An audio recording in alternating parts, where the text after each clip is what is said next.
Buenas noches.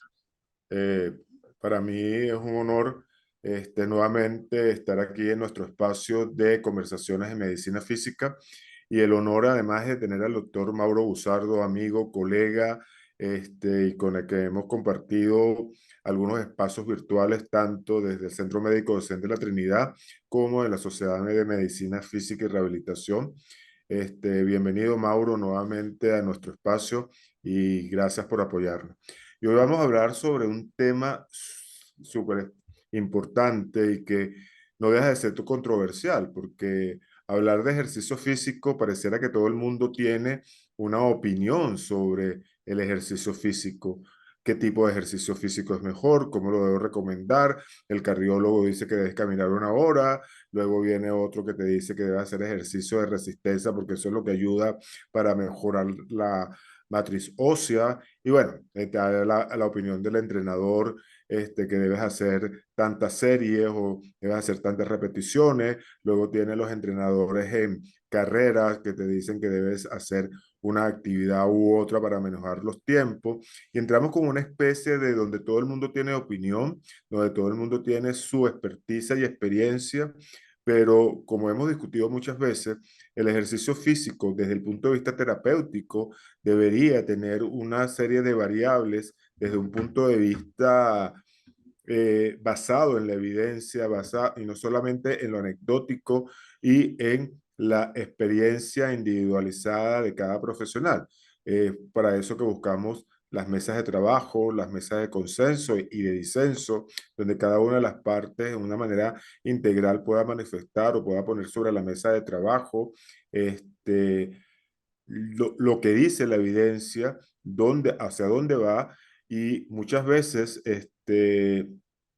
cuando hablamos de ejercicio, sobre todo cuando estamos hablando de personas con alguna discapacidad musculoesquelética, pareciera que hubiera un cierto temor en la indicación del ejercicio, diciendo muchas veces que el hacer ejercicio me va a dar más dolor, por ejemplo, o que no tengo la capacidad para hacer cierta actividad, o hacemos una terapia física pasiva, donde el ejercicio pareciera que fuera una parte al final de utilizar agente físico y basando casi todo en los agentes físicos y no en la valoración del gesto motor o confundiendo conceptos de gesto motor o de dosificación del ejercicio en cuanto a duración, resistencia, etcétera. Frente a todo esto, nos hemos planteado desde el Servicio de Medicina Física y Rehabilitación del Centro Médico Docente de la Trinidad y las conversaciones que hemos tenido en varias ocasiones con el doctor Gusardo, llevar a cabo encuentro online y que posiblemente uno dirá, bueno, vamos a seguir hablando de ejercicio. Y sí, como en la radio, trabajamos y debemos redundar y especificar y ver dónde está la evidencia hoy en día. Para eso, vuelvo y repito, tengo el honor de tener online al doctor Mauro Busardo de la Universidad de Rosario de Argentina, que ya ha colaborado con nosotros, que tiene actualmente su curso, o está llevando el proyecto de justamente en todo lo que tiene que ver con patología musculoesquelética y rehabilitación, el enfoque desde la funcionalidad, como hablábamos hace minutos, antes de estar en línea, y que espero de verdad que para todos los que estén aquí presentes sea de máximo provecho. De verdad que agradezco que todos los que están aquí presentes tengan el máximo de interés en estar aquí y como siempre decimos, lo sabroso de esto, como decimos en Venezuela, es el final, cuando viene ese intercambio, preguntas, respuestas y aprovechar que Mauro está, que el doctor Gusardo está con nosotros para aclarar algunos puntos de vista, para aclarar dudas, etcétera. Bienvenido, Mauro, al Centro Médico Docente de la Trinidad, una vez más, Mar- aunque sea desde el metaverso. Y bueno, como siempre decimos, el espacio es tuyo. Bueno, Como siempre, le recuerdo a los participantes que utilicemos el chat para hacer las preguntas y mantener los micrófonos apagados y que aprovechen al máximo esta experiencia. Nuevamente, bienvenido, doctor Gusardo. bueno, muchísimas gracias por todo. Bueno, a mí me encanta siempre participar, así que me parece siempre un desafío interesante el de en 40, porque estos tiempos cortos tienen que dejar algo y tienen que a su vez abrir puertas.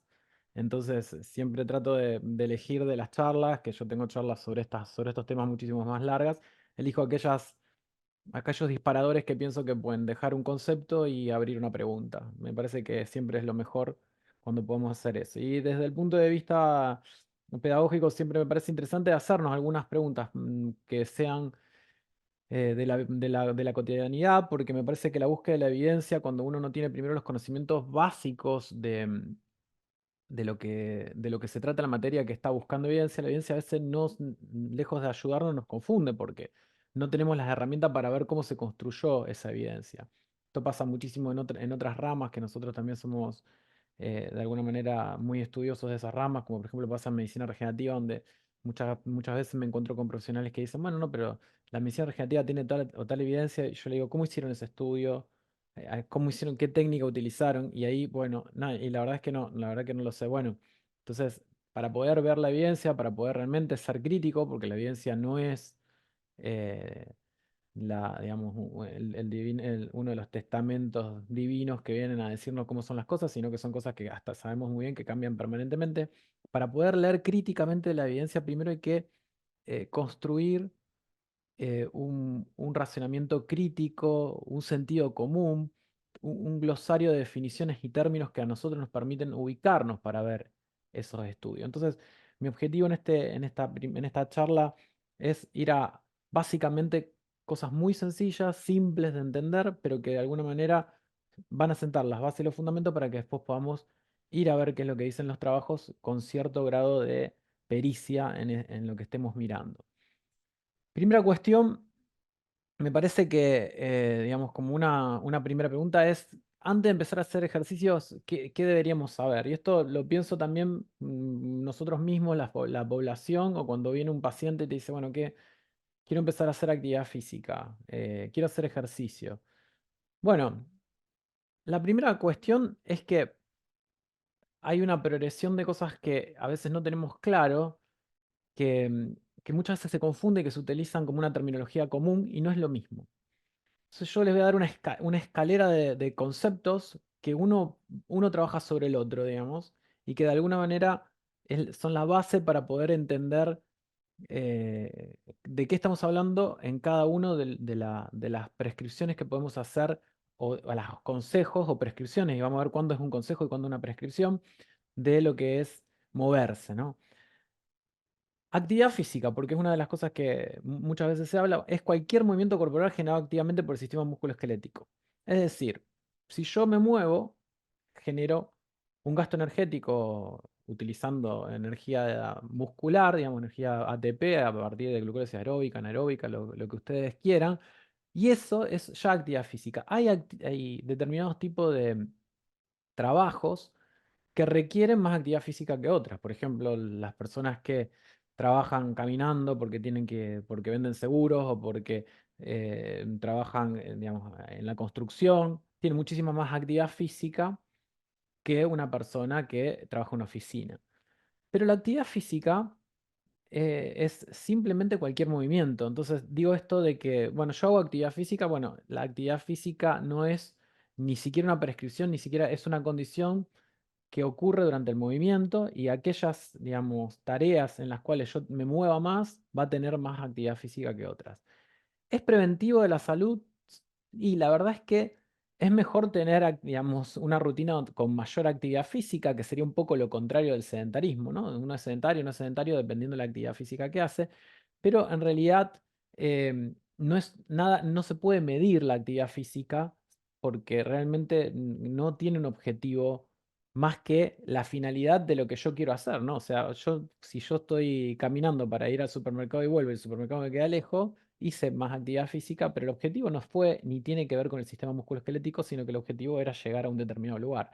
Lo mismo pasa si yo trabajo en la construcción y tengo que subir y bajar escaleras, andamios y cosas, hago muchísima actividad física, pero realmente no tiene ningún tipo de objetivo relacionado con el músculo esquelético. ¿Y por qué digo esto? Porque al no tener un objetivo relacionado con el músculo esquelético, puede ser que la actividad física sea suficiente o insuficiente para lo que yo necesito. Para lo que yo necesito quiere decir para mi mirada como ya la actividad física como una prescripción buscando un beneficio. Si yo ya estoy buscando un beneficio para mi salud, la actividad física no vendría a ser alternativa, digamos, como concepto, ¿no? Después está el ejercicio físico, que, que ahí es un poquitito, se acerca un poco más a lo que busca la salud. ¿Por qué? Porque es una actividad física que básicamente está programada. Cuando yo digo, yo salgo a caminar, salgo a correr, salgo a hacer bici, hago algún tipo de actividad que puede llegar a ser deportiva también, es actividad física. Pero está programada, está estructurada, es repetitiva, la hago 2 o 3 veces por semana, y por eso ya sí tiene un objetivo generalmente de salud, recreativo, etcétera. Ahora bien, esto cuando nosotros damos recomendaciones sobre hacer ejercicio físico, por ejemplo, esto de salga a caminar, que es una actividad física programada, 3 veces a la semana, tanto tiempo, eh, nos estamos, digamos, quedando bastante cortos con respecto a lo que puede llegar a ser una prescripción más especializada. No está mal como una recomendación, pero uno no puede decir que prescribe ejercicio físico. ¿Por qué? Porque cuando veamos la prescripción de un ejercicio, tiene muchas más variables que solamente la frecuencia y el volumen de carga. ¿Sí? Frecuencia y volumen, camine tanto tiempo, volumen, 3 veces por semana, frecuencia. Digo para ir aclarando conceptos. Si yo solamente me muevo con volumen y frecuencia de carga, es como si yo estuviese diciendo, tome un antiinflamatorio 2 veces a la semana. No le dije ni cuál antiinflamatorio, ni a qué dosis, ni, o sea, es una prescripción muy general. Esto como para, a mí me gusta siempre compararlo con los fármacos, porque en los fármacos a veces somos muchísimos más rigurosos y de pronto el tema del ejercicio lo damos mucho más al, eh, nosotros decimos al tuntún en Argentina, ¿no? Como que si fuese algo que no requiere tanta precisión. Y lo cierto es que no es así. Después viene el entrenamiento físico. Y fíjense que por eso me parece importante, lo puse de abajo para arriba, que no es el lenguaje del PowerPoint que se pone de arriba para abajo y de izquierda a derecha las presentaciones, porque lo que estoy tratando es darle una escalada donde cada vez empezamos a tener una prescripción más, digamos, un detalle más importante de lo que estamos buscando y por ende nos empezamos cada vez más a acercar a la prescripción médica.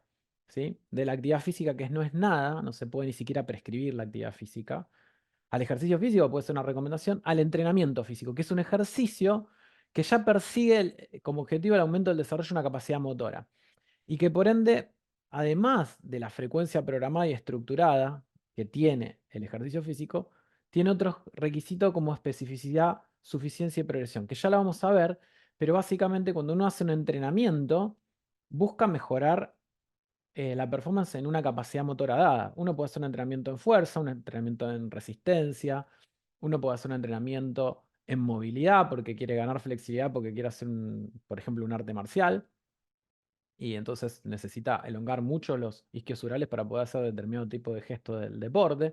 Entonces, el entrenamiento físico ya sí empieza a tener muchas más variables que se tienen en cuenta en el momento del desarrollo de la actividad física, si se quiere, que sería la base, ¿no? Siempre hay una actividad física. En todo esto hay actividad física, por eso la base es la actividad física.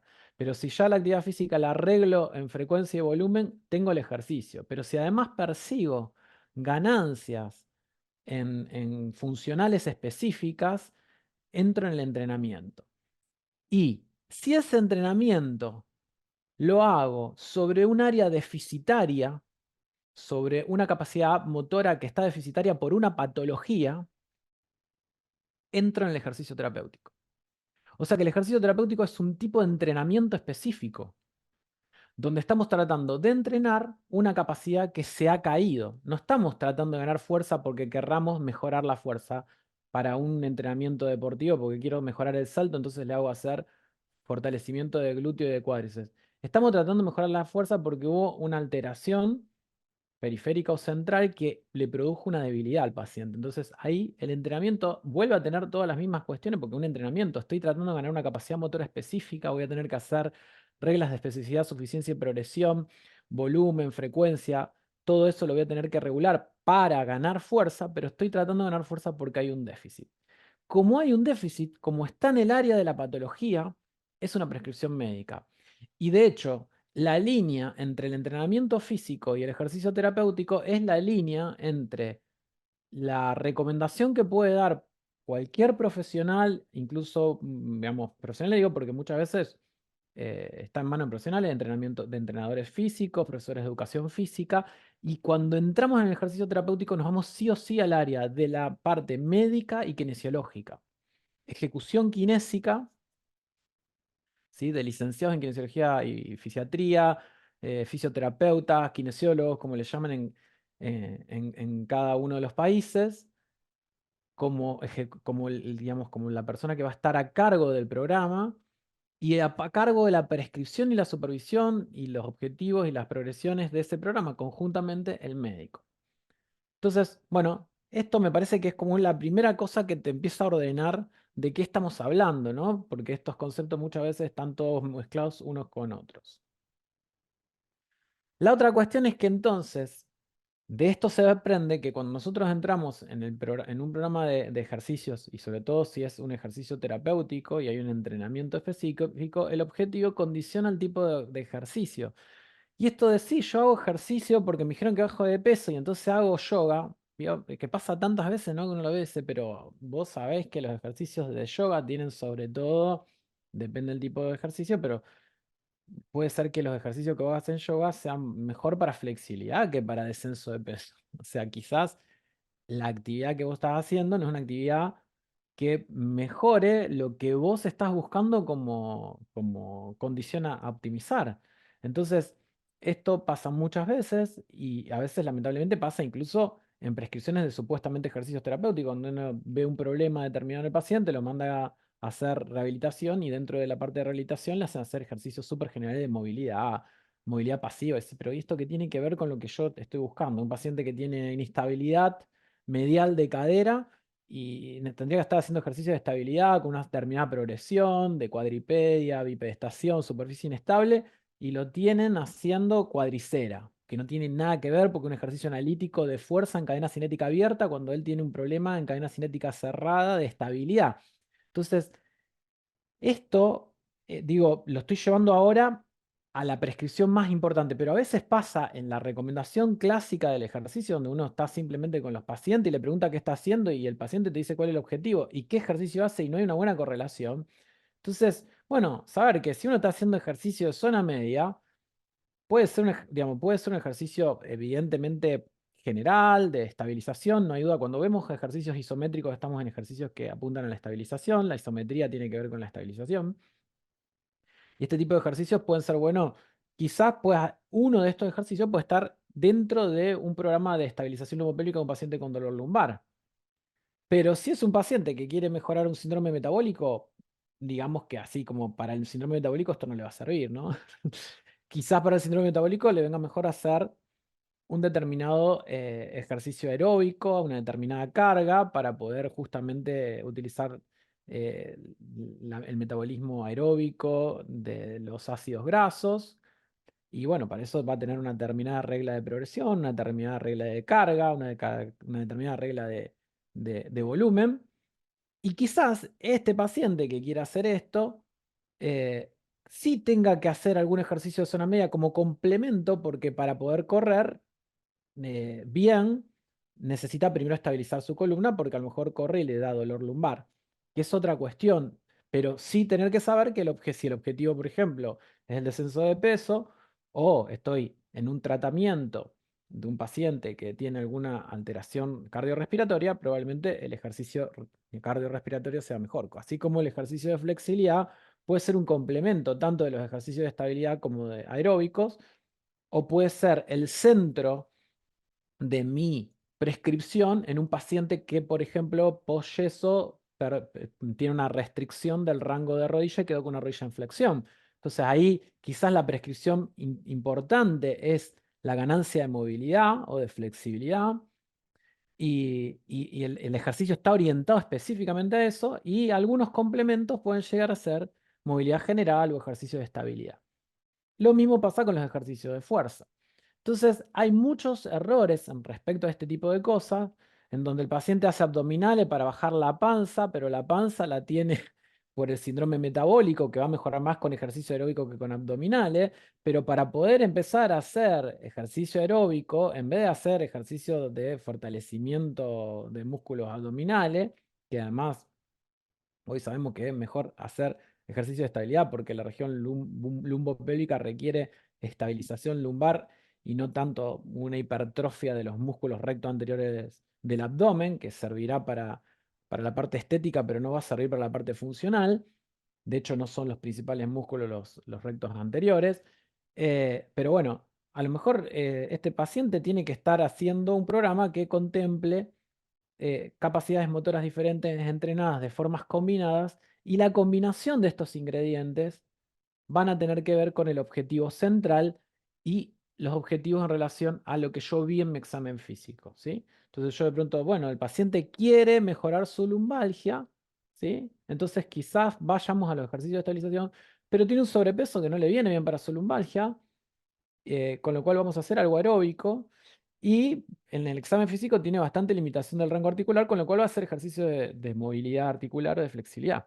Entonces, bueno, ahí entra los condimentos, digamos, de cómo se arma un programa terapéutico y cómo estos ingredientes tienen que ser combinados para lograr realmente una prescripción real. El otro concepto importante, y esto hace el porqué de nosotros, esto es una prescripción médica, es que cuando nosotros hacemos ejercicio estamos cargando el sistema. O sea, no existe ejercicio, no existe actividad física sin carga. La carga es lo que nosotros dosificamos como un fármaco en los ejercicios y por ende siempre estamos estresando el sistema musculoesquelético. Y por eso requiere, en situaciones de patología, saber exactamente lo que estamos haciendo, porque si un paciente que tiene una coronariopatía nos pasamos con la carga que tiene que hacer, podemos empeorarle la sintomatología. Si un paciente tiene debilidad muscular y nos pasamos con la carga que tiene que hacer, podemos generarle una lesión muscular. Si un paciente tiene dolor y nos pasamos con la carga, le podemos desencadenar el dolor. Entonces, la idea de que el ejercicio es algo que siempre hace bien y que en realidad no requiere una especialización para poder prescribirlo es completamente errónea, porque nosotros estamos cargando el sistema, sobre todo si estamos cargando un sistema que está enfermo y estamos en el terreno del ejercicio terapéutico. Tenemos que saber exactamente cómo vamos a cargar ese sistema, de qué manera, con qué progresión, con qué dosis de inicio, exactamente igual que cuando utilizan un fármaco. ¿Sí? Yo siempre doy ese ejemplo. A nadie se le ocurriría empezar con 100 miligramos de tramadol cada 6 horas, y sin embargo muchas veces se les ocurre poner en circuitos de ejercicios absolutamente extenuantes a personas que no estaban preparadas para hacerlo, y ahí viene la típica situación del paciente que te dice, a mí me hizo mal el ejercicio. Y a vos no te hizo mal el ejercicio, a vos te hizo mal una mala prescripción del ejercicio, ¿sí? Entonces, bueno, eso, después de sandar esas cuestiones, son complicadas. Entonces, bueno, hay una carga óptima, que la óptima depende de nuestra capacidad de poder encontrar los problemas que queremos solucionar a través de ejercicios y dosificar correctamente cada uno de, digamos, de los ejercicios que vamos a dar para resolver ese problema. Y si hacemos una carga óptima, vamos a tener una adaptación fisiológica y estructural, porque tenemos hipertrofia, tenemos aumento de la síntesis. El ejercicio en carga óptima es anabólico, no solamente mejora circuitos funcionales de metabolismo, de control neural, sino que también mejora estructura. Y esto me parece súper interesante, porque nosotros a veces tenemos la idea de que somos una máquina que si lo usamos se gasta, ¿no? Y le damos esa idea también a los pacientes. Entonces, ojo con la artrosis, usted tiene una artrosis, no camine, porque si usted camina se gasta. Y lo cierto es que yo siempre le digo lo mismo, la señora que tiene una artrosis y es sedentaria, ¿por qué le vas a asignar la artrosis a que se mueva si se lo hizo siendo sedentaria? O sea, la mayor parte de la gente que nosotros vemos con patología degenerativa estructural son sedentarios, no son deportistas de alto rendimiento. Entonces, ¿cómo puede ser que la prescripción médica más habitual de un paciente con una lesión estructural es que se siga quedando quieta? Como si quedarse quieta protegiera de la lesión estructural, cuando quedarse quieta fue lo que le generó la lesión estructural. Entonces, tenemos esta idea de que nuestro sistema musculoesquelético es un neumático que más lo usás, más kilómetros le pones, más se gasta, y en realidad nosotros es todo lo contrario. si nosotros usamos el sistema musculoesquelético, se optimiza funcionalmente y estructuralmente. Es un auto que cada vez anda mejor cuando lo pones en marcha y lo haces andar, y cada vez tiene las gomas más gruesas y mejores los amortiguadores y mejor la dirección. Así funcionan las articulaciones, así funcionan los músculos. Las articulaciones que se usan tienen mejor lubricación sinovial, tienen más hipertrofia de todos los tejidos, tienen mejores ligamentos, tienen mejores tendones, los circuitos de control motor son mejores. Entonces, eso se llama adaptación fisiológica y es lo que nos diferencia de las máquinas. Y es lo que tendríamos que entender como primera premisa, que sí, es cierto, las cargas pueden ser nocivas, pero bien prescritas son terapéuticas y pueden generar mejora tanto funcional como estructural a través de procesos adaptativos.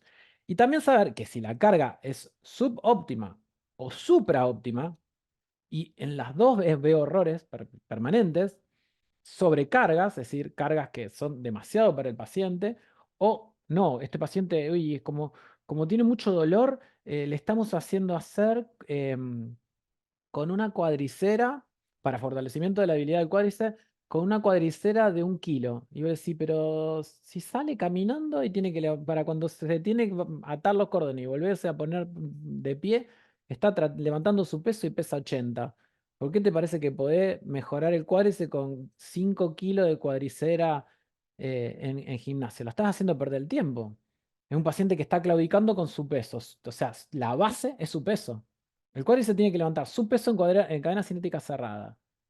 Trabaja con su peso como base del ejercicio. Y si lo vas a degravitar, bueno, degravitarlo, trabajarlo en pileta, pero tenés que trabajarlo en cadena cinética cerrada, no en cadena cinética abierta, porque el problema lo tiene para cuando se pone en cuclilla, por ejemplo, y con una carga adecuada para el objetivo funcional. Él quiere levantar su peso, no quiere levantar 5 kilos, que es el peso de una bolsa de fideos, porque no es lo que va a levantar. Entonces, tanto la supra, o sea, sopasarse, ¿no? A la señora que la pone en el circuito de, de ejercicios que es demasiado para ella, o como la infra, existen las dos, y esto sí, bueno, puede generar de compensaciones, problemas a nivel del sistema musculoesquelético si nos pasamos, de desentrenamiento si es muy poco, y un deterioro funcional estructural. Entonces, este es el mundo de lo que estamos haciendo cuando nosotros estamos prescribiendo ejercicio. Estamos logrando mejoras funcionales y estructurales si sabemos dosificarlo, pero podemos lograr compensaciones o deterioros funcionales y estructurales si no sabemos dosificarlo. La otra cuestión es que para lograr un objetivo no relacionado con el sistema musculoesquelético se requiere un entrenamiento previo. Y esto es un poco lo que yo les venía planteando de inicio, que les decía, el paciente puede querer bajar de peso, ¿no? Está bárbaro. Entonces, para bajar de peso, quiere empezar a correr, pero el paciente corre y uno lo ve así. Y los dejo que miren 5 segundos porque me encanta este video porque lo encontré una vez. Digo, fíjense, cómo se le va el pie a pronación, la rodilla se le va valgo, la cadera se le cae, tiene una claudicación del glúteo medio con valgo de rodilla, pronación de pie. Entonces, claro, sale a correr así, que son permanentemente, vemos en el parque gente que está corriendo con un objetivo de descenso de peso, un objetivo metabólico o un objetivo de que a él le dijeron que le recomendaron que salga a caminar, pero tiene un montón de problemas de estabilidad. Entonces, si no le trabajás primero la estabilidad, va a salir a romperse. ¿Por qué? Por esto que estoy poniendo como frase fuerza. Para lograr un objetivo que no esté relacionado con el sistema osteomiorticular, por ejemplo, cargar el sistema cardiorrespiratorio, requerimos primero tener un sistema suficiente, porque no hay forma de cargar el sistema cardiorrespiratorio sin cargar primero el sistema osteomiorticular, porque en el caso del ejercicio aeróbico, el ejercicio aeróbico tiene beneficios sobre el sistema cardiorrespiratorio que son secundarios a la sobrecarga osteomio neuroarticular.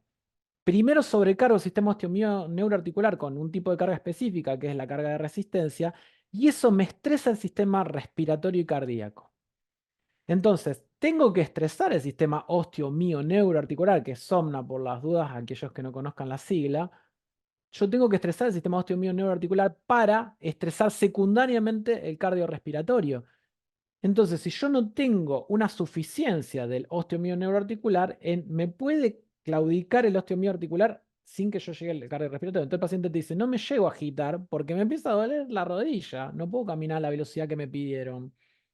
¿Y por qué pasó eso? Porque no hubo un examen previo del sistema osteomión neuroarticular para ver si requería primero acciones específicas, por ejemplo, en el caso que le estoy dando como en la diapositiva, de ejercicio de estabilidad, calzado antipronador, plantilla antipronadora, hasta que tenga una marcha más o menos adecuada y recién ahí decir, bueno, ahora que yo te veo que estás estable para caminar, vamos a caminar como método de cargar el sistema cardiorrespiratorio. Parece un detalle, pero no lo es. Y por eso tanta gente te dice, yo no puedo hacer ejercicio. Engordé un montón porque me mandaron a caminar, pero a mí me duelen las rodillas, tengo un montón de otros problemas que no me dejan caminar. Bueno, te aclaro que son ejercicios diferentes lo que necesitaba para mejorar tu dolor de rodilla, que esa rodilla puede doler, esa que estamos viendo ahí puede doler. Esa paciente puede venir, una paciente joven como ella puede venir por dolor en el glúteo medio, por la clavicación, puede venir una tendinopatía del glúteo medio, o puede venir por una tendinitis de la pata de ganso. Digo, no estoy de acuerdo con el término tendinitis, ya lo digo medio hablando como dicen habitualmente los diagnósticos. Y claro, sí, si está bostezando en cada paso, está bostezando el compartimiento interno. Entonces, bueno, claro, engordó finalmente porque no pudo hacer esto. Bien, entonces fíjense que si nosotros tenemos estos pequeños conceptos previos, yo no sé cómo andamos de tiempo, pero si nosotros tenemos estos conceptos previos, ya entendemos qué es actividad física, qué es ejercicio físico, qué es entrenamiento, qué es ejercicio terapéutico. Entendemos que todo esto implica cargar el sistema y que por ende hay que dosificarlo, que hay distintos tipos de ejercicios que cada uno de estos ejercicios van a ir hacia objetivos específicos y que muchas veces un programa requiere la combinación correcta de estos ingredientes de fuerza, de flexibilidad, de control motor. eh, y que para poder hacer algunos ejercicios tengo que primero, como condición previa, saber que el sistema no está enfermo. Porque si yo tengo un sistema osteomiótico neuroarticular que no está funcionando bien, no puedo hacer ninguno de los otros ejercicios. No puedo hacer un ejercicio cardiorrespiratorio si tengo un sistema que no funciona. Si tengo estos conceptos, empiezo a ordenarme, a ordenar qué es lo que tengo que hacer. ¿Sí?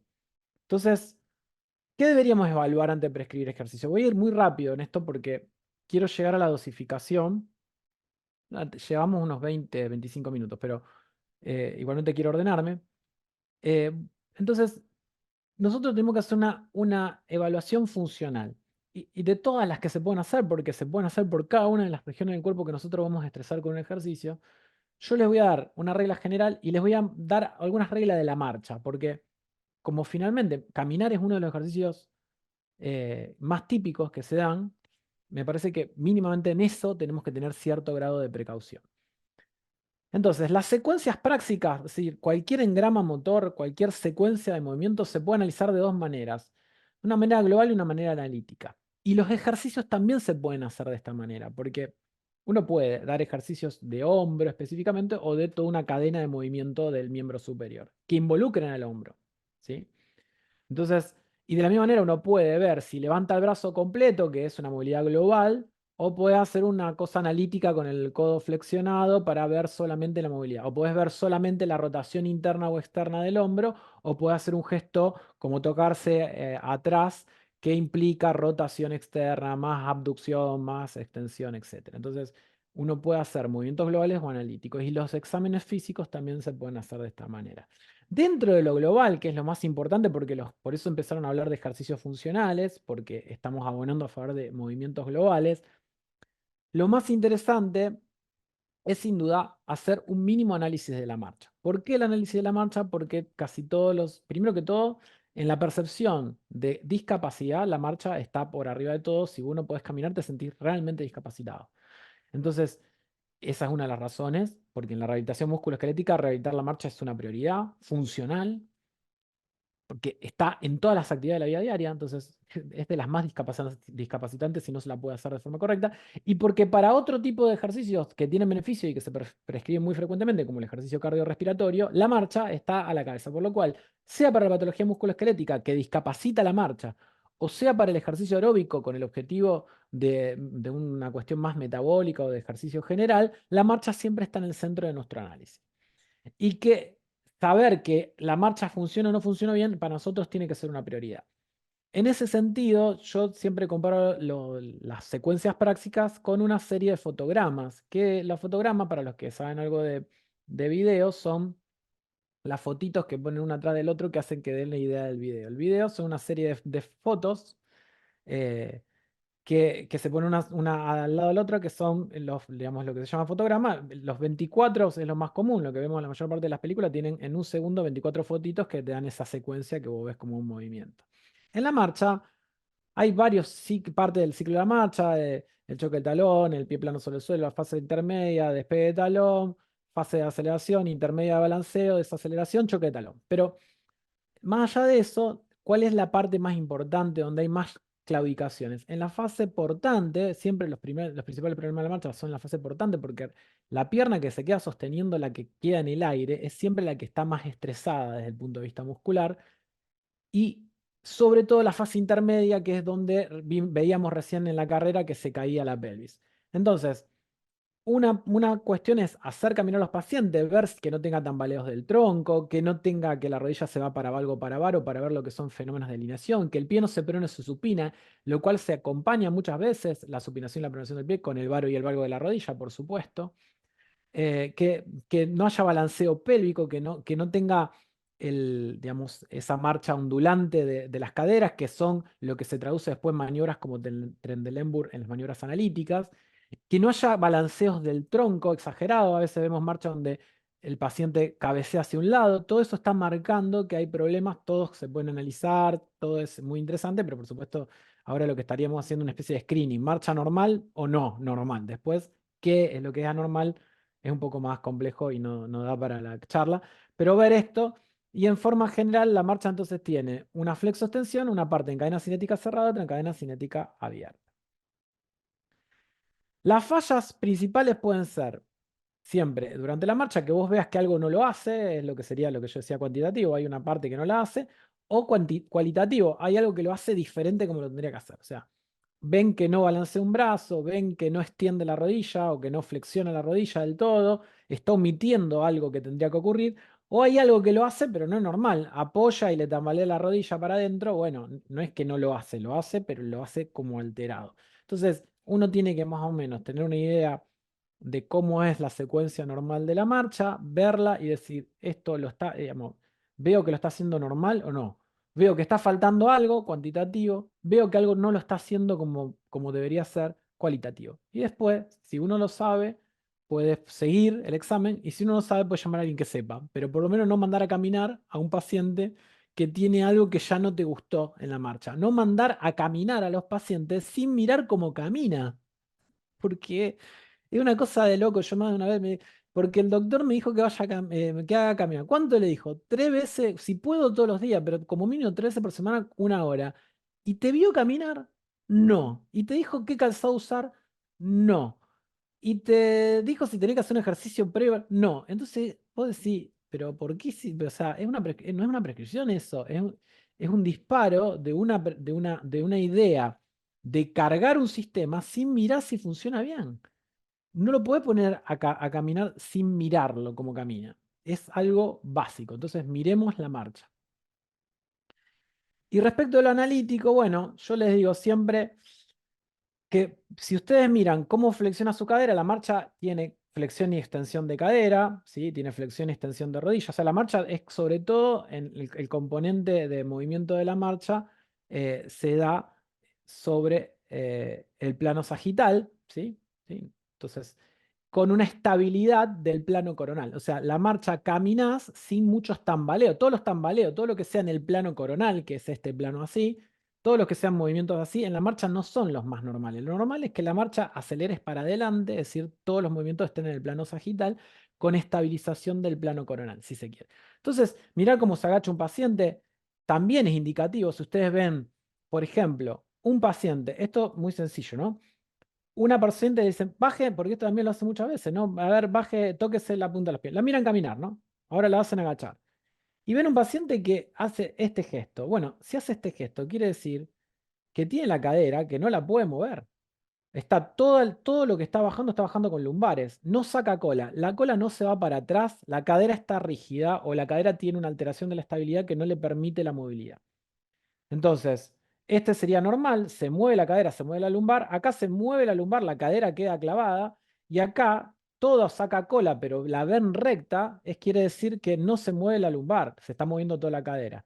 Como moverse en la marcha requiere flexo-extensión de cadera y movilidad lumbar, esto solo, esta maniobra analítica, a ver, tóquese los pies y ver si hace una curvatura normal o hace una curvatura alterada, con predominio de cadera o predominio de lumbares, con rigidez de la otra articulación, ya te tiene que alarmar de que no lo puede mandar a caminar porque no puede caminar bien si tiene esa maniobra analítica alterada. Entonces fíjense que yo le decía, mírenlo caminar, falta algo, hay algo que no me guste, y háganla agachar y fíjense esto, y con esto solo ya se van a dar cuenta de algunas cosas. Voy a avanzar un poco. En la camilla, hacerle levantar la pierna y mirar qué es lo que ocurre, también te habla de, esto sería lo mismo que está ocurriendo en la marcha, esto sería en cadena cinética abierta, ¿no? Acá estábamos analizando cosas en cadena cinética cerrada, con apoyo en los pies, y acá estamos analizando cadena cinética abierta. Yo le dije, la marcha es una flexo-extensión en cadenas cinéticas abierta y cerrada. Cuando apoyo, cierro la cadena, la otra está en balanceo, abierta, apoyo, cierro la cadena. O sea que permanentemente estamos en cadenas cinéticas abiertas y cerradas. Entonces le digo, vean global y ahora veamos una maniobra de cadena cinética cerrada, agacharse, una maniobra de cadena cinética abierta, levantar la pierna en la camilla. Si levanta la pierna en la camilla y hace una hiperlordosis, no tiene control de los abdominales. Es decir, tiene una alteración de la fijación abdominal para poder lograr que se logre una flexión de cadera. Porque quiere decir que cuando levanta, el recto que tendría que sostener para que el peso de la pierna no haga una basculación pélvica hacia adelante, ¿entienden esto? Miren, el pie se levanta, el peso cae para abajo. Eso me va a tender a hacer que la pelvis se me vuelque para adelante y que se me levante la pelvis para adelante y me haga una hiperlordosis. ¿Por qué no ocurre eso? Porque hay una coactivación de los músculos abdominales que contrarrestan el peso de la pierna porque el abdominal tira para arriba y evita que se produzca la basculación pélvica para adelante.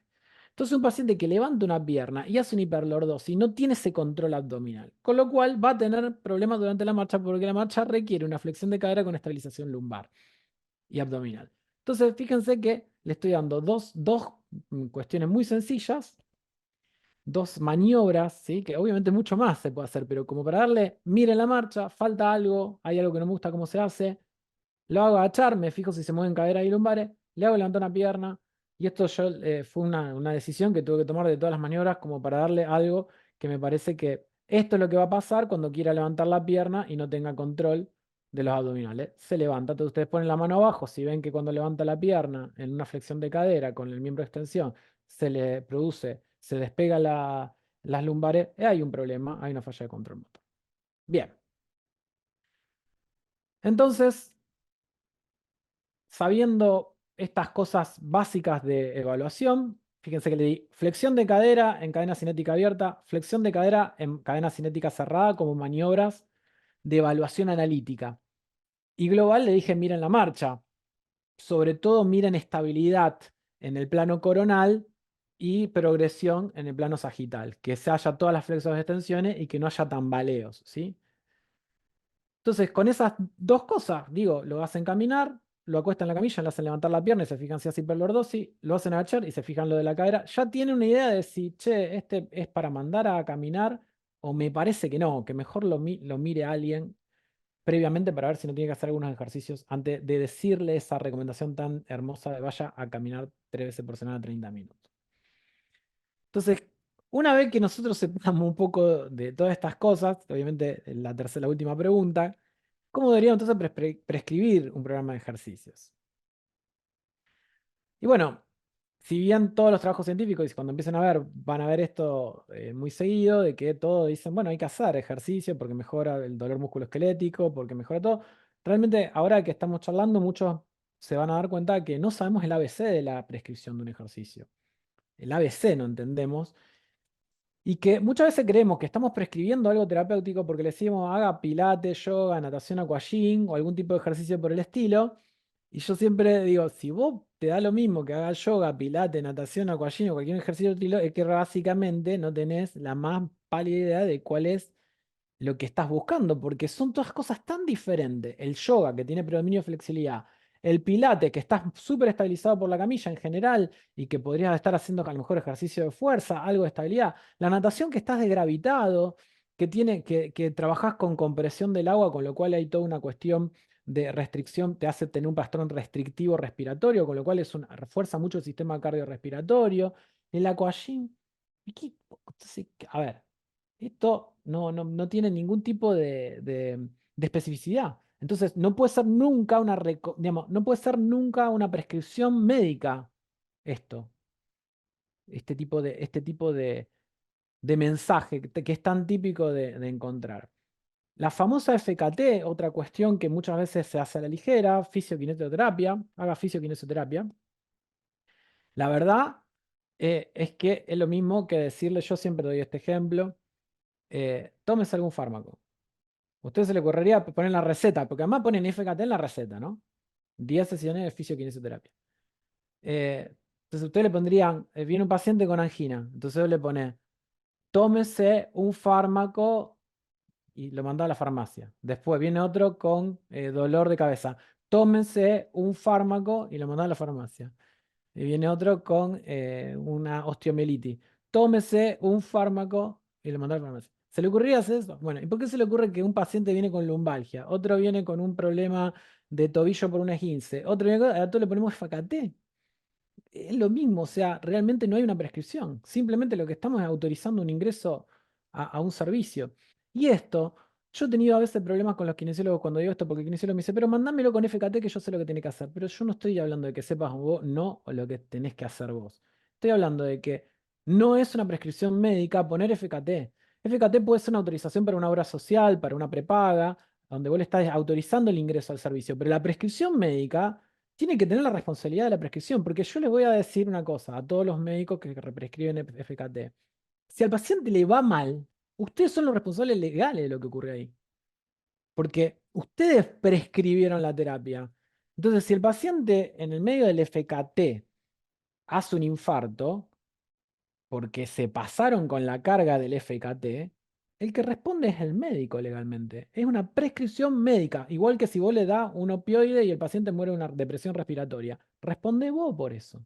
Entonces, como somos los legalmente responsables de lo que ocurra con esa prescripción, afinemos el pincel en lo que vamos a prescribir porque podemos hacer y cometer errores importantes. Entonces, ojo, porque una de las cosas más típicas es que damos ejercicios terapéuticos como si fuesen ejercicios, entendemos que el ejercicio terapéutico es lo mismo que el ejercicio recreativo. Entonces, el ejercicio físico recreativo, el paciente se adapta a una técnica, uno no puede decir vaya a hacer, qué sé yo, a salir a hacer natación, vaya a hacer natación, como le dicen muchas veces, tenés dolor de espalda, anda a hacer natación.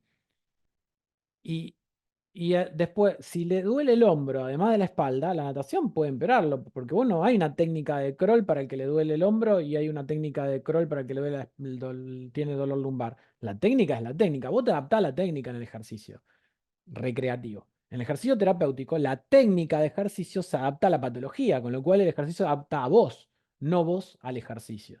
Entonces, esta es una de las primeras cuestiones que es fundamental. En el ejercicio recreativo puede mejorar o empeorar un cuadro de dolor, o con lo que estoy diciendo, el otro te tiene que mejorar, sí o sí, porque está planificado para mejorarte. Y en el ejercicio no hay necesariamente un entrenamiento, en el recreativo, y en el otro siempre va a haber un entrenamiento. Entonces, si nos basamos en lo que es el entrenamiento, y acá se viene la cuestión que hace que después la prescripción sea específica, el entrenamiento es un proceso mediante el cual por una serie de estímulos adecuados logramos obtener una adaptación fisiológica, y ahora vamos a ver, que resulta en un aumento de la capacidad para responder a ese estímulo. Si el estímulo es de fuerza, gano fuerza. Ahí está un poco la idea, ¿no? Entonces, un proceso con el que un estímulo específicamente prescripto, logramos una adaptación fisiológica, que es una mejora funcional y estructural del sistema, que va a aumentar nuestra capacidad para responder al mismo estímulo que le estuvimos poniendo. Por eso es específico. Si yo le hago hacer ejercicios que estimulan la generación de fuerza, va a haber adaptaciones fisiológicas y estructurales para ganar fuerza que no te van a hacer ganar flexibilidad. Entonces, y cuando hago flexibilidad voy a tener adaptaciones funcionales y estructurales que mejoran la longitud muscular, que no te van a hacer ganar fuerza necesariamente. Por eso es que esto al mismo estímulo, el estímulo específico tiene una característica que es la especificidad, perdón, el estímulo adecuado tiene una característica que es la especificidad que hace que esto funcione. Entonces, ¿qué es un estímulo adecuado? Un estímulo que tiene una frecuencia, una especificidad, una progresión, una suficiencia determinada. Y ahí es donde empezamos a convertir la carga en una dosificación racional, donde de esa carga empezamos a ver sus cualidades. Las cualidades de la carga es lo que hace que la prescripción empiece a ser especializada. ¿Qué cualidades? La frecuencia, la especificidad. Yo siempre le digo la mnemotecnia FEPS. Hay otras variables, pero siempre estas son charlas pensadas para médicos, para población general, para profesionales de la salud, pero que todos entiendan y no hagamos una cosa complicada. Entonces, frecuencia, especificidad, progresión. ¿Qué es frecuencia? ¿Qué es especificidad? ¿Qué es progresión? ¿Qué es suficiencia? Bueno, la frecuencia básicamente lo que regula es que el próximo estímulo, porque vos haces uno y después viene el próximo, ahí aparece la frecuencia. ¿Cuándo tiene que venir el próximo estímulo? Cuando yo esté en mi mejor momento funcional, después del gasto que me generó el primer estímulo. Esto es así.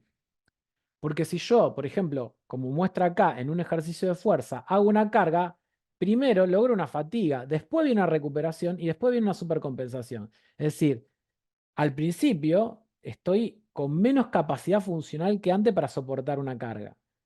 Si vuelvo a cargar acá, tengo más riesgo de lesionarlo, porque el paciente que yo le hice hacer ejercicio de fuerza a la mañana, a la tarde, está en etapa de fatiga y recuperación. Entonces, en ese momento, volver a hacer un estímulo en el mismo músculo de la misma especificidad, por ejemplo, un estímulo de carga para fuerza, lo más probable es que pueda cargar menos que lo que pudo cargar a la mañana y que si intenta tener las mismas performances que tuvo a la mañana, se lastime porque tiene menor capacidad funcional. Está en una etapa donde tiene una desventaja fisiológica porque está recuperándose del estímulo anterior. En vez, si yo lo hago a las 48 horas, va a estar en la etapa donde ya se recuperó metabólicamente, ya se recuperó estructuralmente y está en una etapa donde está con una ventaja funcional y estructural que me va a permitir que pueda cargar un poco más. Entonces, si yo hago una carga acá, voy a volver a tener una fatiga, una recuperación y una supercompensación. Y si vuelvo a hacer en la supercompensación, y lo que voy a obtener, si caigo siempre con las cargas sobre las supercompensaciones, es una flecha ascendente de su capacidad de respuesta ante el estímulo. Si yo caigo muy tempranamente, lo voy a encontrar en desventaja, y si caigo muy tardíamente, no voy a obtener no voy a tener un entrenamiento de la capacidad porque va a volver a hacer lo mismo, pero siempre va a estar en la misma línea basal de capacidad. Con lo cual, la frecuencia es muy importante y esto de yo salgo a caminar eh, una vez por semana, a veces cada 15 días. Bueno, mira, si vas a salir a caminar así, no hay entrenamiento aeróbico. No hay entrenamiento aeróbico, ni nada. O sea, está bien, está haciendo actividad física, pero no llega ni a hacer un ejercicio. Entonces, el intervalo entre las cargas permite la adaptación fisiológica. Respecto de la especificidad, es lo que venimos hablando. La función depende de tener buena movilidad, fuerza, control motor y resistencia, y por ende, si yo quiero ganar resistencia aeróbica, el ejercicio tiene que ser cardiorrespiratorio, que tiene sus reglas, su progresión. Si es movilidad, será de movilidad, si es de fuerza, fuerza, y si es de control motor. Y no hay que confundirse justamente cómo entrenar cada una de estas capacidades, porque son cosas completamente diferentes que se entrenan con ejercicios diferentes. La suficiencia es la carga inicial. ¿Con cuánto empiezo? ¿Con cuánto peso? ¿Con cuánto volumen de metros? Bueno, hay que hacer una medición de la capacidad basal, que obviamente para cada ejercicio es diferente, no lo voy a hablar ahora, pero hay que hacer una medición de la capacidad basal y saber que si yo, que lo que estábamos hablando cuando hablamos del paciente que tiene que levantar su peso y le ponían una cuadricera con un peso de 2 kilos. Si yo le pongo menos de lo que ya hoy puede, lejos de entrenarlo, hasta puedo desentrenarlo, digamos. Si lo pongo en el lugar donde está pudiendo hacer el ejercicio, lo más probable es que mantenga su función, pero que no la mejore tampoco, porque no estoy sobrecargándolo. Ahora, si yo voy por arriba de su capacidad funcional, ahí está la carga óptima que veníamos charlando al inicio, que va a permitir una adaptación. Y si me paso, puedo lastimarlo. Entonces, Hay una dosificación, así como uno con el tramadol empieza con una determinada cantidad de miligramos y va subiendo lentamente, acá también hay una titulación de las cargas que es fundamental de tener en cuenta. Y en cuanto a la progresión, pasa lo mismo. Yo puse esta carga acá, que era adecuada porque estaba por arriba de la basal, pero por debajo del límite adaptativo, y el paciente realmente se mejoró y ahora esa carga está en su capacidad basal, ya no se estresa. Entonces, si yo lo sigo manteniendo con esa carga, el paciente, lo que una carga fue suficiente al inicio, ahora no es suficiente, ¿sí? Volviendo al anterior. Yo le puse 10 kilos, en ese momento 10 kilos lo fatigaba la 10ª repetición, pero ahora hace 10 kilos y podría hacer 10 repeticiones más. Entonces ya no está más los 10 kilos por arriba del umbral. Entonces tengo que subirle de nuevo la carga para que sea de nuevo super umbral. Esto también es muy común, ¿no? ¿Qué estoy haciendo? Tal ejercicio. ¿Cuánto hace que está haciendo ejercicio? Y hace 2 o 3 meses. 2 o 3 meses sin progresión de carga. Siempre el mismo ejercicio. ¿Y cómo está? Y tengo problema todavía. Entonces hay que progresar la carga porque si vos tenés problema quiere decir que digamos, el grado de entrenamiento que te logró esa carga todavía no es suficiente para poder mejorarte el problema. Entonces hay que hacer una presión. Es como un paciente que dejó el tramadol en una dosis que no le calma el dolor. Bueno, subilo. Hay que subirlo. Y acá pasa lo mismo. Entonces, bueno, frecuencia, intensidad, tipo de ejercicios serían las cosas básicas que tendremos que tener en una prescripción. Como conclusiones. Hacer actividad física no asegura estar mejorando un problema de salud. Es más, podés empeorarlo si no sabes lo que estás haciendo. ¿Es una conducta saludable? Sí, pero tiene que ser supervisada por un profesional. ¿Por qué? Porque si vos te vas a mover y tenés problemas en la calidad del movimiento, si tenés problemas durante el movimiento, tenés una restricción articular, tenés alguna debilidad en algún músculo, tenés una falla en el control motor, ese movimiento puede ser saludable desde el punto de vista aeróbico, qué sé yo, pero puede que no sea saludable para tu rodilla, para tu articulación con una restricción, etc. El ejercicio terapéutico es una prescripción médica, ya el ejercicio terapéutico, ¿eh? El terapéutico, porque en ese caso estamos buscando prevenir una patología o tratar una patología. Entonces, está en la rama médica porque es una dosificación de carga sobre un sistema enfermo. No porque nosotros nos querramos meter con la, que eso a ver, yo discuto con los kinesiólogos muy gracioso, porque yo soy kinesiólogo además de médico. Entonces, muchas veces son como diálogos conmigo mismo. Yo kinesiólogo, yo médico peleándome conmigo mismo y también con mis amigos, porque soy amigo de todos los kinesiólogos que dan clases hoy en las facultades, porque tengo casi 50 años y la gente que tiene de mi generación de kinesiología, que terminó conmigo hace más de 20 y pico de años, 26 años, 25 años para ser exacto, son todos profesores. Entonces, tenemos permanentemente discusiones académicas y son gente con la que yo aprendo un montón de cosas porque están muy, muy actualizados. Y la verdad es que esta cuestión de no, bueno, pero las incumbencias, pero a ver, no es la incumbencia, no tiene que ver con la incumbencia. Yo no me meto con la incumbencia si prescribo correctamente el programa de ejercicio. Yo te estoy cuidando. Sí, eso y creo que son algo que lo han entendido. Yo te estoy cuidando porque yo estoy respondiendo por la prescripción. Si yo te pongo FKT y vos haces una macana con la dosificación y no la pactamos, tenés que responder, yo puedo decir que yo no prescribí esa dosificación del ejercicio, simplemente prescribí el ejercicio y solamente vas a responder vos. Si nos ponemos de acuerdo en el plan, además de que vamos a hacer las cosas mejor porque vamos a poder intercambiar información, que es lo que tendríamos que hacer en los grupos de trabajo en vez de pelear, ¿no?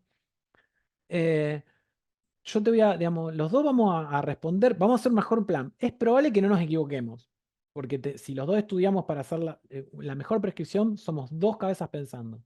Y además, yo también respondo por lo que prescribí. Entonces, eh, para que sea realmente una prescripción, hay que saber dosificar y hay que pactar el programa con el kinesiólogo en el caso de las patologías. Y debemos generar espacio de trabajo conjunto entre médicos, kinesiólogos, profesores de educación física, entrenadores, si queremos abarcar todo el espectro de trabajo en relación al movimiento. Porque es cierto que un paciente puede ser un deportista de alto rendimiento, que el entrenador esté mirando algo que quiere mejorar para el rendimiento deportivo. Y esa es la mirada del entrenador. Y está perfecto. El entrenador quiere que haga ejercicio excéntrico de no sé qué de isquio porque, no, porque lo quiere que haga frenos rápidos para cambio de velocidad. Y entonces le está entrenando eso. Pero yo estoy viendo que tiene una alteración en el control que si hace frenos rápidos, excéntricos de isquio para el objetivo deportivo, va a desgarrar el isquio. Entonces, ahí es donde yo me meto a trabajar en conjunto y en función del paciente junto con el entrenador. Y yo no estoy metiéndome en el entrenamiento, porque el objetivo del entrenador es lograr una performance sobre la parte deportiva. Y mi objetivo es que ese paciente, en ese intento de llegar a una mejor performance, no se lesione. Entonces, y yo tengo el conocimiento para poder ayudarlo a que no se lesione y él para entrenarlo para que llegue a donde quiere llegar deportivamente. Entonces, no hay problemas de incumbencia. De hecho, hay sinergia en el trabajo conjunto para poder lograr lo mejor para ese deportista y que esperar que no se convierta en un paciente desgarrado, salido del campo porque no hubo un trabajo en conjunto y el entrenador dijo, vos no me decís a mí cómo entrenar esto, yo sé de esto y vos qué es lo que pasa muchas veces. Entonces, bueno, hay que sacar el ego profesional del medio y empezar a trabajar en conjunto. Bueno, muchas gracias por la invitación. Espero que le haya servido un poco la Bueno, avalancha de información y preguntas quedo y obviamente cómo es el método de las respuestas. libre para responder lo que quiera. Muchísimas gracias, Mauro, por tu conferencia, como siempre, estupendo. Y bueno, comenzamos en este ciclo de preguntas y tenemos la siguiente. Mauro, ¿con qué frecuencia recomienda evaluar al paciente para determinar su progresión efectiva o no? ¿En contexto de de una patología, en forma general? En forma general, porque no especifica Falcón. Bien, mira, la cuestión es la siguiente. Yo a los pacientes que sigo más de cerca son los que tienen dolor musculoesquelético, porque la patología musculoesquelética es donde vos estás jugando con fuego, como si se quiere. Es decir, quiero mejorar un dolor de rodilla con ejercicios que van a implicar cargar la rodilla. Es el paciente que hay que tener más de cerca. Ahora, ¿cómo trabajo yo? Porque me están preguntando a mí. Yo trabajo, debo tener todos los días conversaciones con el kinesiólogo con el que trabajo. O sea, a mí, vía Fiblanita, mirá que me pasó que tal cosa, me pasó que con tal ejercicio le molestaba. ¿Qué te parece? ¿Le sigo con la progresión para este lado? ¿No vamos para este lado? Eh, Estuve trabajándole mucho un punto gatillo de glúteo medio, no se lo puedo aflojar. Vos no se lo podés pinchar a ver si lo desgatillás vos porque no me está dejando hacer el ejercicio de cadera que habíamos quedado para estabilización. Sí, mandámela entonces. Y trabajamos, pero y de vuelta. Che, el kinesiólogo. Che, estuve hablando con vos sabés que no está tomando bien el tramadol. Le pregunté, no está tomando 4 veces al día, como le dijiste. Vos lo tomás 2 porque le tiene miedo a los opioides. Yo le expliqué, pero reforzarle en la próxima consulta lo del tramadol porque parte de que tiene el dolor que lo está tomando mal. Me ayuda en cosas farmacológicas. Así como yo a veces le digo, vos le diste rodillo y pelotita para el glúteo porque tiene punto de gatillo en el glúteo medio que tendría que estar trabajando todos los días. Porque me dijo que vos no se lo diste. No, yo sí se lo di, lo que pasa es que no lo está haciendo. Entonces, más que una cosa donde está el kinesiólogo por un lado y el médico por el otro, es el trabajo en conjunto. Yo no es que les digo, trabajen en conjunto. Yo trabajo así. Yo no trabajo de otra manera. No podría trabajar con un kinesiólogo con el cual yo no pueda charlar. Y en general, tenemos los mejores resultados que los equipos que son supuestamente equipos, pero que son digamos, que son interdisciplinarios, multidisciplinarios, ni inter, no hay inter, es multi. Va acá, de acá, allá. ¿Cómo te fue? Bien, mal. Entonces, ahora, como regla, si ustedes no tienen esa posibilidad, yo le diría que por lo menos quincenalmente al paciente con dolor musculoesquelético y mensualmente a los pacientes que tienen otro tipo de patología. De todo modo, aconsejo la comunicación permanente, ¿no? Cada grupo muscular llega a la supercompensación al mismo tiempo. ¿Cuánto esperar para optimizar el entrenamiento muscular? Nos pregunta. A ver, el concepto de supercompensación está aplicado principalmente al ejercicio de fuerza y en realidad la pregunta, digamos, la idea sería la siguiente. El gesto motor de fuerza que estás haciendo es el que llega con todos los músculos que implican a una supercompensación. Porque la supercompensación, esto ordena un poco fuerza.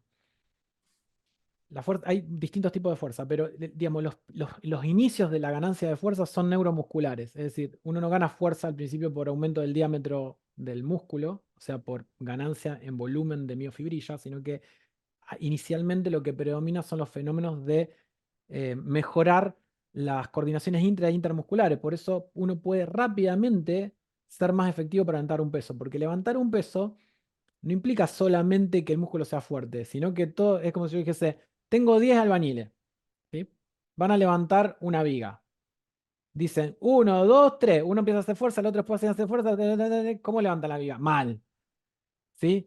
Los mismos días albañiles, cuando se ponen de acuerdo, dicen 1, 2, 3 y la levantan todo al mismo tiempo, ya levantan la viga. O sea, ¿tiene más fuerza que antes? No, no tiene más fuerza. Se coordinaron mejor para levantarlo. Eso es lo que pasa entre los músculos de un gesto motor al inicio de los ejercicios de fuerza. Hay una mejor coordinación. Entonces, al principio son fenómenos neuromusculares que uno después puede, obviamente, forzar y llegar a la fuerza hipertrofia, que tiene otras reglas: fatiga, ruptura muscular, estrés metabólico, la de hipertrofia. Pero digamos que esto como para decir al inicio cómo funciona el tema de la fuerza. Entonces, la supercompensación, todos los grupos musculares que estén trabajando en un determinado gesto motor entran en un fenómeno de supercompensación, de optimización de los recursos neuromusculares para poder abordar la carga, y de hipertrofia, si estoy buscando la hipertrofia, al mismo tiempo, salvo que haya algún problema en algún grupo muscular en particular. Pero si no, lo que se entrena es un gesto motor que tiene implicancias que no son analíticas, sino que son globales, ¿no? Es decir, levanto bíceps. Esto es bíceps, sí, pero vos estás parado. Estás haciendo lumbares también, porque si no, cuando levanta el peso te irías para adelante con el tronco. ¿Por qué no te fuiste para adelante por el tronco? ¿Por qué no se te flexionaron las caderas y te caíste como un Playmobil para adelante? Porque se contrajo el glúteo medio. Entonces, hay un montón de músculos que te están estabilizando mientras vos estás haciendo bíceps, por ejemplo. Si no, estarías, cuando levantás, te iría para atrás completamente, cuando tirás para adelante, estarías tambaleándote junto con la brazada del bíceps, y vos estás haciendo bíceps derechito así porque abdominales y lumbares te están controlando las tendencias que te vaya para atrás y para adelante. Entonces, también hay otro concepto que es, en ejercicios que uno cree que es analítico de un lugar, otros están haciendo otro tipo de ejercicio. Es decir, un ejercicio de fortalecimiento de bíceps parado requiere estabilización de zona media para poder hacerlo. Entonces, ahí sí puede pasarte de que tengas dolor lumbar mientras haces bíceps. Entonces, si, ¿qué pasó? ¿No entró en supercompensación? No, no, lo que pasa es que a la zona media no le falta fuerza, le falta estabilidad para que puedas hacer un ejercicio de fortalecimiento de miembro superior parado. Capaz que si te sentás en una silla y lo haces apoyado el ejercicio de bíceps, apoyando, digamos, el brazo, al no necesitar zona media, no tenés dolor lumbar cuando lo haces. ¿Se entiende? Esto también es importante tener en cuenta, que no, nunca usás, es muy raro que utilices un solo músculo o un solo grupo muscular. Eso nos lleva, ya que lo has mencionado, Mauro, a dos conceptos que me gustaría precisar allí. A ver, gesto motor y movimiento son sinónimos, por un lado, y por otro lado, el papel de la zona media o del core, porque con todo esto que hablas también de la yoga o del pilate, todo el mundo habla de la zona media, pero Sí, realmente estamos, ¿qué es la zona media como tal? O sea, sabemos que es una sinergia no, de músculos y no es la zona media nada más, ¿sabes? Entonces son claro, unos conceptos que me parece que sería son bueno conceptos, como... digamos, son conceptos que para mí son conceptos funcionales que nos han dado una mejor idea de cómo funciona el sistema musculoesquelético de forma global. Primero, bueno, movimiento contra gesto motor, me dijiste. No, el movimiento es cualquier, digamos, vos generás una aceleración angular, estás haciendo un movimiento. El gesto motor es la forma en la que ese movimiento ocurre desde el punto de vista cualitativo, o sea, es calidad de movimiento. Esto es muy importante porque uno puede tener un movimiento que lo completa con un mal gesto motor. Porque yo digo, movimiento, abducción del hombro, ¿sí? Abducción del hombro. Ahora, si en la abducción del hombro a mí se me despega el omóplato, tuve un mal gesto de abducción del hombro. Tengo el gesto motor alterado, tengo el control motor alterado, pero el movimiento lo tengo completo. ¿Por qué? Porque cuando uno habla de movimiento, generalmente está hablando de un factor cuantitativo que es el range of motion, es decir, el rango de articular. Completo o no completo un movimiento, pasivo o activo, con rango o no rango completo. Cuando uno habla de gesto motor, está hablando de cómo se ejecuta ese engrama de movimiento. Entonces, un paciente que, por ejemplo, cuando empieza a hacer la aducción, hace un vuelco anterior del omóplato, tiene una alteración, una disquinesia escapular, por ejemplo, puede completar un movimiento, tener el movimiento completo desde el punto de vista cuantitativo y en la mirada de la movilidad de rango articular, pero una alteración en el gesto. Entonces, Gesto motor va de la mano de control motor como capacidad. Mientras que movimiento va de la mano de fuerza, si no lo completa por debilidad, o de movilidad completa, en el caso en el que lo complete por restricción. ¿Se entiende? O sea, te estoy trasladando el término a la capacidad motora. Cuando yo hablo de movimiento, ¿qué miro? Movilidad activa, movilidad pasiva. Movilidad activa miro fuerza muscular. Movilidad pasiva miro rango articular. O sea que ahí tenés las dos capacidades motoras que se miran durante el movimiento. Cuando yo digo gesto motor, miro calidad del movimiento, ya sí, de un movimiento que asegure rango y fuerza, miro cómo lo hace. Entonces ahí miro una tercera capacidad motora que es el control motor. Te respondí, digo, porque creo que sería lo más específico que se puede decir, digamos, sobre eso. Y con respecto a lo que es la zona media es un concepto que nace de los estudios en relación al dolor lumbar. Porque, bueno, entre otras cosas, porque se empezó a hacer electromiografía de músculos profundos y se vio que esos músculos profundos se venían a activar antes que los superficiales. Pero lo que llamó la atención es que antes de los superficiales de casi cualquier otro gesto motor. De hecho, los primeros trabajos fueron con un electrodo puesto en el deltoides anterior, en una flexión de hombro, junto con otros puestos en multífido y transverso. Y veía que en un paciente sin dolor lumbar se tenía que activar primero multífido y transverso antes de que el paciente haga la flexión del deltoide anterior. Y que los que tenían dolor lumbar tenían un retardo en esa preactivación de la zona media, ahí empezó a aparecer la idea del core, el núcleo, y que ese retardo traía después problemas a nivel de la estabilidad lumbopélvica. Entonces, ahí empezó a hablar de que la activación de la musculatura profunda de la región lumbopélvica parece ser un requisito previo para que ocurran gestos motores distales. Y se empezó a hablar de núcleo, de core, es decir, bueno, tengo que tener bien esto porque yo no puedo mover ni el hombro, ni la rodilla, ni nada, si esto primero no está estabilizado y preestabilizado.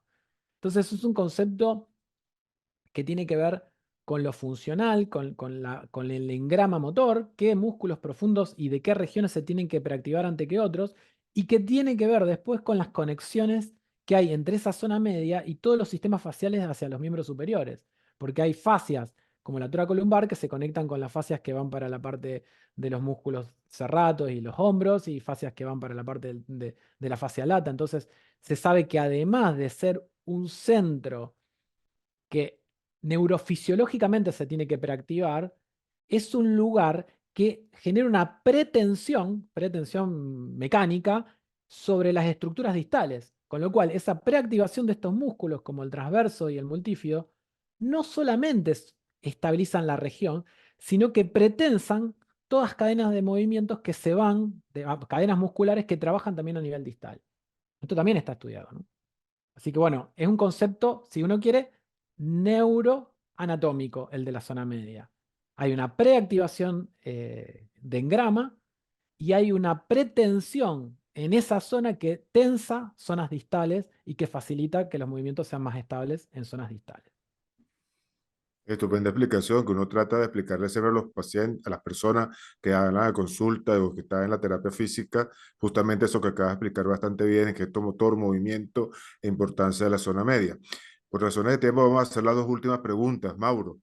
Nos preguntan, ¿está de acuerdo en el uso de la ecuación de Willmore para el cálculo de frecuencia cardíaca máxima, pulso arterial en pacientes que inician ejercicios con cardiopatía?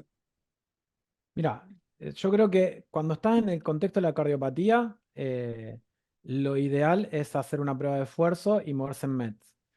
eh, Porque es una medición muchísimo más exacta. A mí me parece que los cálculos relacionados con frecuencia cardíaca máxima, menor la edad, bueno, hay distintos tipos de cálculos. Esos cálculos para poder hacer un cálculo básico sirven más que todo, para, a mi entender, más que para una cuestión de, digamos, para un entrenamiento aeróbico, por supuesto, porque vos te podés mover hablando sobre esos parámetros que son muy simples, lo podés tener con un reloj, mucho más sencillo. No requiere un entrenamiento, no requiere una prueba de esfuerzo previa, etcétera. Y sobre todo y que me parece que es la mayor utilidad que tiene ese cálculo, es para decirle, mira, ¿vos querés bajar de peso? ¿Vos querés bajar de peso? movete en el 70% de tu frecuencia cardíaca máxima. ¿Por qué? Porque este es un error muy típico. La gente que quiere bajar de peso y se mueve agitándose pensando que si pedalea y hace spinning a todo lo que da o trota a todo lo que da y se agita en 20, 30, 40 minutos gasta grasa, cuando si vos te agitás mucho y estás por arriba del 70% de tu frecuencia cardíaca máxima para cualquiera de los cálculos que se utilizan de reglas en relación a la edad y a la frecuencia cardíaca máxima ideal de 100, 220, vas a estar gastando azúcar. O sea, vas a estar sacando las reservas de glucógeno hepático y muscular. Y de hecho, si además lo estás haciendo para descenso de peso con alguien que te aconsejó hacerlo en ayuna, ahora que se usa tanto el ayuno intermitente, veo un montón de gente que se marea en el gimnasio porque está en ayuno, está esperando hacer 16 horas de ayuno, va a la mañana al gimnasio para hacer el ejercicio en ayuno y hace un ejercicio extenuante que lo hace entrar en hipoglicemia porque está en ayuno, no tiene reserva. Entonces a los 40 minutos se quedó sin nada, no desayunó antes de ir a casa. Entonces para mí lo más importante es para poder calcular lo que sería un ejercicio aeróbico de gasto de lípidos, para hacerlo más sencillo, de lo que sería de gasto glúcido, ¿sí? Con el corte en el 70%. Ya si tenés cardiopatía, te diría que te muevas con una ergometría. No tenés audio. Y también nos pregunta, en este caso con sarcopenia o población especial, adulto mayor, ¿recomienda cuantificar por medio de la frecuencia máxima, VO2 máximo, umbral láctico, entre otros? Mira, en lo que tiene que ver con sarcopenia, yo te digo cómo lo trabajamos nosotros. Hay un montón de pruebas para sarcopenia, para poder hacer pruebas funcionales en la parte de sarcopenia. Eh, pero si uno quiere no eh, alejar la prescripción por complejizar la tecnología utilizada, porque es lo mismo que yo, justamente esta charla, mi idea es que todos sepamos hacer el ABC y que después veamos lo demás, ¿no? Por eso le daba 3 maniobras, pues si yo le dijese lo que nosotros miramos en control motor, son cerca de 16 maniobras analíticas y globales de cada una de las regiones, que no tiene ningún sentido darla porque no tenés tiempo de hacer la curva de aprendizaje. Y lo mismo me pasa para la cuestión de sarcopenia. Yo lo que le diría que en sarcopenia ustedes lo que hagan es la dosificación del peso que cansa la 10ª repetición y que se muevan con eso, porque es lo que sería la fuerza 10R. La fuerza 10R es la fuerza que te calza la 10ª repetición sin tener una repetición de reserva. Eso, si nosotros estuviésemos tratando de entrenar fuerza, sería nuestro primer parámetro, fuerza que cansa la 10ª repetición sin repetición de esa reserva. Entonces, vos podés tomar eso como dosificación inicial, que es muy fácil de probar. Probás pesos, digamos, un peso que veas para el músculo o grupo muscular que querés o grupos musculares y en relación a esa dosificación de tantos kilos, empezás con un porcentaje de nuevo que puede llegar, si querés empezar muy tranquilo, 50%, sabiendo que si estás empezando con una dosis muy baja, tenés que hacer una progresión de suficiencia, siempre midiendo cuánto acidosis láctica hace posterior al ejercicio, que lo vas a ver muy claramente por la mialgia post ejercicio.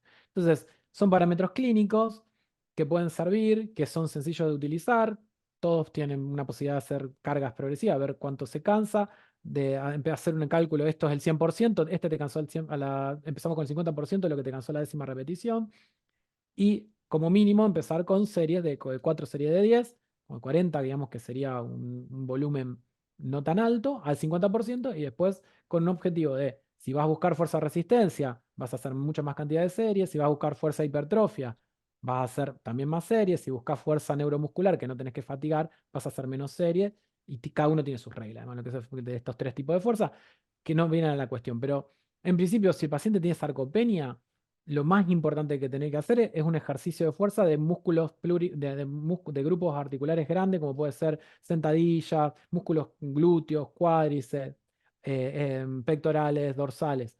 Y a todos les aconsejo que cuando tienen cuadros muy importantes de esto, sensen hormonas anabólicas, sobre todo, sensen qué está pasando con la testosterona en los pacientes añosos, porque está la andropausia, que es una causa importante de que baje la parte de sarcopenia. Sensen el cortisol, porque muchas veces está alto el cortisol y el cortisol es una catabólica, entonces es una antianabólica.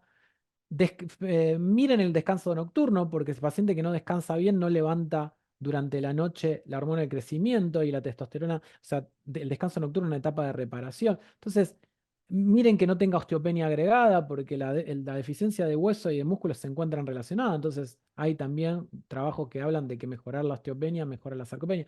Entonces, antes de complejizar el escenario de lo específico del ejercicio de fuerza, tengan una visión holística de lo que es el fenómeno de pérdida de masa muscular y tengan reglas de prescripciones más generales, porque es probable que le haya mejor con una mirada global que con el super cuestión de medición de ácido láctico o cuestiones así que a lo mejor pueden ser útiles, pero que te van a alejar finalmente de hacer el tratamiento. A lo mejor.